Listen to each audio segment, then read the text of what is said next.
तर न्यायालयानं दिलेल्या याच निकालावरती राज्याचे मुख्यमंत्री देवेंद्र फडणवीस यांनी देखील प्रतिक्रिया दिलेली आहे।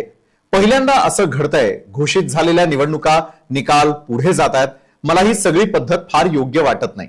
खंडपीठ स्वायत्त आहे, त्यांचा निकाल मान्य करावा लागेल असं मुख्यमंत्री देवेंद्र फडणवीस म्हणाले।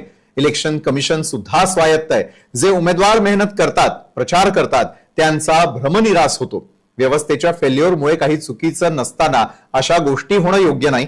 पुढे अजून खूप निवडणुका आयोगाला घ्यायच्या आहेत। पुढच्या निवडणूक प्रक्रियेसाठी आयोगानं सुधार केला पाहिजे। पुढच्या निवडणुकीत असं होणार नाही हे पाहिलं पाहिजे असं खुद्द देवेंद्र फडणवीस म्हणाले।